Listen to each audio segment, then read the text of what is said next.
morning. Hello, mami. Yes, good morning. Oh, mukhang tawag nito.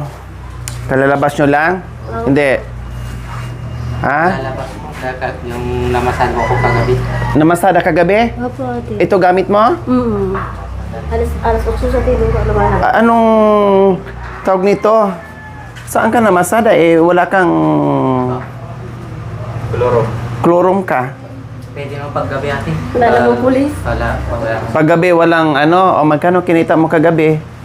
Walang, walang, may 300. Bagay 300. Oo, pinambili ko ng gamot yung anak ko. Kawawa naman mo. No, bakit? Ano nangyari sa anak mo? Ubo, sipon. Yan, pinapainom ni Ate Princess ng gamot. Uso ang trangkaso ngayon dahil malamig at mainit, ulan-init kumbaga. Kahit yung team natin may ubo, sipon. Yung gamot anak ko mo. Ubo, sipon yung mga team. Tubig. Mama. Ganun talaga. Kahit kami ganun din. Tinan mo yung boses ko. May ubo din. Ha? May ubo sipon nga kami. Mga ubo sipon din. Dahil malamig ang panahon at mainit ang biglang init, biglang lalamig. Kaya talagang ganyan. Hindi pwedeng hindi magkasakit. Okay, sige Jerome. Mag-ano ka? Si Princess mo ate, para alam niya lahat ng kanya, para bilhin mo. Oh, sige, Princess. Dali, alis tayo. Mag-grocery kayo. Yung 2,000 na ano nyo. Na, anong tawag nito? Yung kuryente, hindi pa Meron na dumating. po, yun na po, dalawang bin. Ha? Meron na po. Ha? Meron na. Meron na. Opo, yung Kailan may- dumating? Yung isa ate, itong July kahapon lang. Bakit dalawa? Itong June ate, di pa nabayatan itong June. Ha? Itong June. Ibibigay ko sana ito sa ito, mami. Kaya nakalimutan ko na pupunta kayo dito nga. O bakit inipon mo? Paano pag naputulan ko? June, July, August na naman dumating. 2 buwan na rin. Pang 2 buwan na itong July. Kahapon lang itong July. Magkano to yung June? 67. Tapos yung ito? isa, 760. O, pataas ng pataas yung bill nyo. Tapos yung tubig. Magkano to? 229. 229. Ang gaka din anak ko mo. Nung June, hindi nyo hinati doon. Sabi mo Inantay. kasi sabi mo, wag kaming pupunta sa bahay mo. Naiya kami. Ikaw talaga, bubita ka talaga. Naiya kami Huwag na. pumunta ng bahay. Pero, ang sabi ko, pag naghatid kayo ng bill, pumunta kayo. Yung nga sabi ko kay Jiro, matid natin yung bill. Sabi ko, naiya ako ate. Paano pag hindi ko makapunta dito, kundi naputulan na naman kayo? Pag naputulan ka ng kuryente, hindi na ako mangingialam nun. Bahala na kayo, kasalanan nyo na. Siyempre, ihatid. Pumunta doon, ihatid. Hindi pumunta doon para kung ano-anong gagawin. Pero pag naghatid ng kuryente bill, no problem. Sige po, pag may bill po, atid po. O kundi ko paano kung na-busy ako ng bongga, kundi Yeah, maputulan na kaya naman po kayo. Ang kami, hirap Ate kayo Charing. magpa-reconnect. Magbayad ka naman, mag-charge na naman. Anak, pabili tayo ng tempra kay ate, gamot na. Gamot na. Okay, tara, sige. So, si Princess mo na sasama sa aming mga kabayan. Pang-ilang buwan na to, Jerome? Pang-ilang buwan na to? Grocery natin? Pang-ilang beses na? Pang-apat na to? So, last na ito mga kabayan doon sa pinadala ni Sir Artemio Vibora and kay Ma'am Porita Vibora from Toronto, Canada mga kabayan. So, pang-apat na ito. And hindi ko alam kung ano ang mangyayari sa kasunod. Kaya, mag-budget-budget na kayo kasi last ito napadala ni Sir Artemio and Ma'am Vibora. Pero sa kuryente po mga kabayan, meron pang natira. Pero hindi ko alam kung hanggang kailan yon kasi Yung isa, 6 months. Basta tapusin natin yun kung ilang buwan po yung mga kabayan kasi napadala na po yun ng sponsors. No? Napadala ng sponsors yon, kaya mayroon pang pambayad sa kuryente at tubig. Yung allowance na lang na hanggang pang-apat na buwan kasi 10 ano lang yun, ilang magkano yun? 2, 4, 6, 8, 10. Pang-apat na to, tama? Opo. So, i-check ko pala, no? Kasi 10,000, di ko alam, more or less 10,000 ata binigay. Di ko alam, no? I-check ko na lang mga kabayan yung padala ni Sir Artemio and Ma'am Purita Bibora kung hanggang pang-4 or pang-5. I-check ko rin doon sa sa record ko, sa video namin. Pero ang pagkakatanda ko, pang-4 to, Jerome, tama? Okay, tara, let's go. So, mag-grocery muna kami mga kabayan. Kala ko pa, mami, tuloy-tuloy yung allowance. Ha? Kala ko, mami, tuloy-tuloy allowance na ng buwan yun. Bakit akala mo tuloy-tuloy? Tuloy-tuloy yung itong, hindi ibig sabihin, Princess, na habang buhay, may magsustento sa inyo, mahiya naman kayo sa mga sponsors. Huwag niyong iasa. Kung meron, meron. Kung wala, wala. Tatanong ko lang po yun. Tuloy-tuloy kung nakitaan kayo ng maayos na pag-uugali at nakitaan kayo na malinis ang bahay. Pero pag nakitaan ng hindi maayos ang ugali at hindi malinis ang bahay, cut. Di ba yan ang paliwanag ko? O paano? Magtuloy-tuloy kung nakitaan na okay kayo. Nagpupursige sa buhay. Inaayos ang buhay-buhay, no? At nagsisipag. So, pag nakitaan ng sponsors yun, mismo ang magsabi ng sponsor sa akin, ituloy. Yan naman ang paliwanag ko, di ba? At yan ang sabi ng sponsors na continuous lori ang sustento pero nakadepende kung ano ang pinapakita nila. Number 1, ugali. Number 2, kung nagsisipag. Number 3, kung hindi umaasa. Number 4, paglilinis ng bahay. Number 5, kung ano-ano pa makikita yan. Mamaya, i-check ko yung CR mo kung nalinis mo ng bongga. Dahil nung nakaraan, nagiluwes naman ang CR mo. Kaya nga sinabihan kita, Princess, bago yung CR mo, yung inodoro mo. Kaya nga pinalitan natin yung luma mo. Kasi, di ba, yiluwes na yon, ang dami ng mancha. So, kaya pinalitan natin yon kasi ang pangit na tingnan. Bago yung inodoro mo, and then hindi mo na naman nasusunod dinis, no? Maputi pa yung inodoro ni Nanay Irma na matagal na. Ang sayo na bago, may mga yellowish na naman. So, ibig sabihin, nalinis mo lang dito sa loob, pero ditong labas at dito sa may hindi mo nalilinis. So, i-check ko mamaya ulit. Tara, let's go. So, ayan po mga kabayan, kasama ko ngayon si Ate Princess at mag-grocery dahil kahapon pa kami nakauwi ng bahay. So, dapat nung 15, no? Nung 15 dapat mga kabayan, nung magpas ng 3 araw. Pero nung nakaraan naman, advance din ng halos 1 linggo mga kabayan ng advance ng grocery. So, syempre, natanongan ni Princess kanina, akala daw niya is tuloy-tuloy yung sustento. Tuloy-tuloy naman talaga. Pero, may kondisyon. Kung maayos ang pag-uugali mga kabayan, titingnan. Pero kung hindi, ang sabi ng sponsor, pag hindi, nakita ng hindi maganda, stop. Pero pag okay, tuloy-tuloy. Kaya, nasa inyo yon, Princess at kay Jerome, kung paano, kung magtuloy-tuloy or hindi. Kasi dapat stop na yan noong nakaraan. Kailang may sobra pang ilang buwan. Kasi kung hindi ko nagkakamali, 10,000 ata pinadala ni Sir Artemio and Ma'am Bibora. So, ubusin ko yon syempre. Kasi napadala niya yun. Kung 10,000 bawat buwan, 2,000, so merong pang-4 na ngayon, so meron pang isa. Pero i-check ko. Pero kung wala na, syempre, ayaw ko naman din magsundot sa sponsor na ubos na yung allowance nila. So nakikita naman ng sponsor yan. At gusto ko rin, Princess, kahit walang sponsor o may sponsor, magpursige kayo sa bahay, ay magpursige kayo sa buhay kasi meron na kayong tricycle. Mas maganda mamuhay, Princess, na wala kang sinasandalan at wala kang inaasahan. Kasi mga bata pa naman kayo. Hindi naman kayo mga seniors na para sustentuhan kayo buwan-buwan na meron kayo makukuhang pensyon. Baka yung alalay lang yun eh. Mga bata pa kayo at higit sa lahat, binigay na sa inyo lahat-lahat. Bahay, binigyan kayo ng motor para hanap buhay. So, anong gagawin sa motor na para hanap buhay?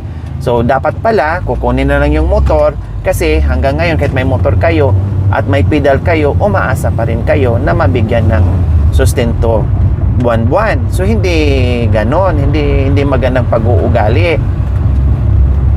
Na binigyan na ng hanap buhay, umaasa pa rin na merong matatanggap buwan-buwan. Yung iba nga, nabibigyan ko, ayuda lang. Yung iba nga, hindi ko nabibigyan ng motor, pero hindi naman umaasa na meron silang ayuda. Hindi naman nangihingi, hindi naman umaasa. Eh kayo na may maganda ang bahay at maganda, may motor na maganda, naghahangad kayo na merong sponsor buwan-buwan. O itong ang kuryente, yung itong kuryente, hindi to habang buhay. Sinabi ko na rin sa inyo, tapusin ko na lang tong pera na para dito sa kuryente, pagkatapos ito wala na. Gaya ng sinabi ko, hindi hanggat sa pagtanda nyo, Princess, na meron kayong ayuda. Yan lagi kong sinasabi, magpursige kayo sa buhay. Napakalakas pa ni Jerome, napakabata pa ni Jerome, kayang-kaya niya. Dahil yung iba dyan, walang motor, yung iba dyan, walang pedal, pero nabuhay nila ang pamilya nila na wala silang inaasahan. Kaya tanggalin nyo sa mindset nyo na yung buhay-buhay nyo, yung pamilya mo, is iasa sa ibang tao. Hindi ganon. Kung meron, meron. Kung wala, wala. Hindi yung obligahin natin yung mga sponsor o obligahin mo ako, obligahin yung mga sponsor or sino man para magkaroon kayo ng ayuda. Hindi ganun. Kasi yung ginawa ng sponsor na magbigay ng ayuda at ginawa ng sponsor na magbigay ng pangkuryente, ito ay alalay nyo ng ilang buwan. Inaalalayan lang kayo para kahit papaano ay may yung magiging magaan talaga, no? Magiging magaan talaga yung buhay-buhay. Kumbaga, inaalalayan. Yung pag-alalay, ibig sabihin, alalay, temporary lang yun.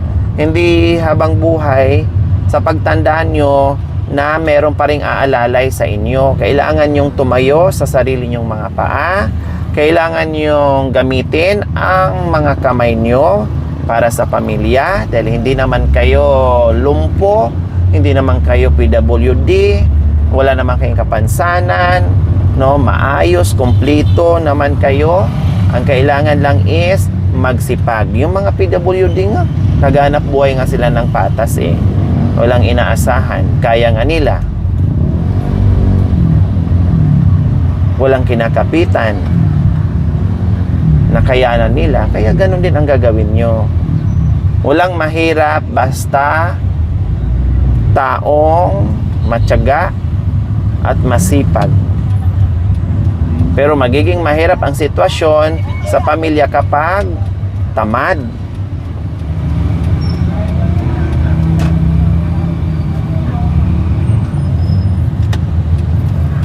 Ilang beses na si Jerome lumabas ng bahay para mamasada. Lagi lang po siyang lumalabas pag gabi. Kung malaki-laki na ipon nyo. Parang ating kunti lang yung naipon namin, pinabili ko ng gamot ng mga anak ko. Nilagnat yung bunso ko una, tapos yung panganay. Tapos ako, sunod-sunod kami. So wala kayong maitatabi sa bangko? Wala. Oh, wala. Iipon na naman kami ulit. Mga kabay, nandito na kami. Mag-grocery muna kami kasi kami aalis. siningit ko lang sila mga kabayan kasi hindi ko alam kung ilang araw naman akong mawala dito sa Pangasinan dahil back to kabundukan na naman tayo mga kabayan, kaya isingit ko muna sila mag-grocery.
Marami pa. Oh, tara. So, Wala pa pala yung tinapay yung mga anak ko eh. ha? Tinapay nilang dalawa. Wala Oh, pa tinapay. O sige, kumuha ka ng isang Yung biscuit. tinapay. Oh, sige, no problem. Kuha ka ng isang tinapay. Yung biskuit. Pila ko eh. Biscuit. Oo. Basket. Card. Yung biskuit. Kuha ka ng card, lagyan mo sa ano.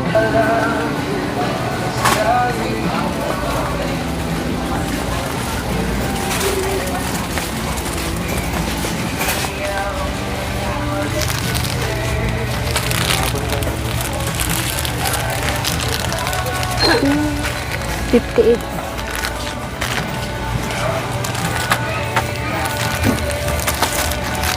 Ito na lang kaya.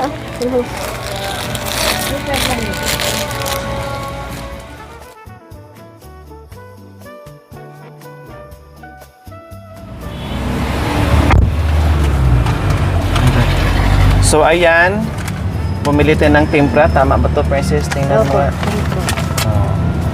Kasi may lagnat yung isang anak. Nilakihan ko na po mga kabayan. Okay, ano tayo?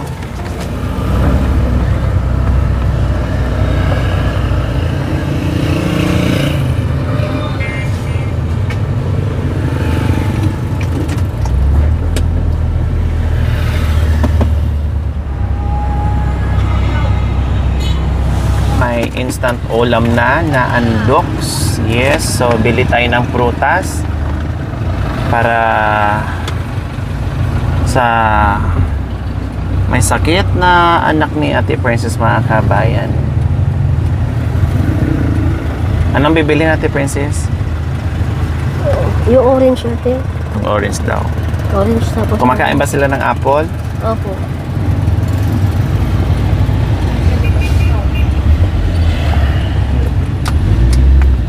Hindi na yung kahit hindi na yung apple natin, yung saging na lang. Ayun yung Maria. So ayan, nandito tayo ngayon sa prutasan.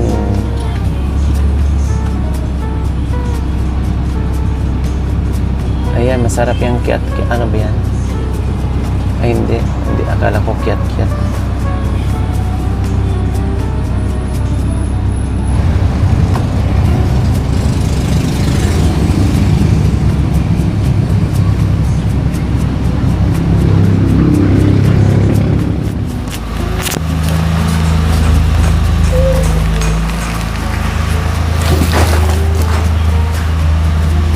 Eh, mismo. Narinig na yan. Oh, kumuha ka agad si Jerome ng ano, ng saging. Ito, may ano pa, ano tawag ito? Marami pong salamat po, Sir Tenyo, Ma'am Purita po. Itong binili niyo pong grocery namin. Marami pong salamat. Pati sa ate. Ate, maraming salamat po ate. Marami po lang. Maraming salamat. Yun lang. Salamat po Ma'am Purita at Sir Artemio Maraming salamat po sa grocery na binigay niyo sa amin. Salamat po sa pagmamahal na binibigay mo sa amin sa mga grocery. Pati po kay Ate Lore, maraming salamat sa iyo, Mami. Mahal na mahal ka namin, Mami. Yun lang. Salamat po sa inyo. Maraming salamat po muli, Ma'am Porita Vibora and Sir Artemio Vibora po mga kabayan. Pang-apat na grocery na po para dito kay Jerome and Ate Princess. No, lumagpas kami doon sa aming budget na 2,000 buwan sa grocery pa lang 2,160 na, no, and then bumili pa tayo ng chicken, prutas, gamot, so naka 3,000, almost 3,200 yung aming napamili ngayon. Kaya check ko kung meron pang isang buwan or last na ito. Check ko mamaya mga kabayan. And then, ma-update naman yan kung meron. Okay? So, maraming salamat. Thank you for watching. Don't forget to like, share, and subscribe.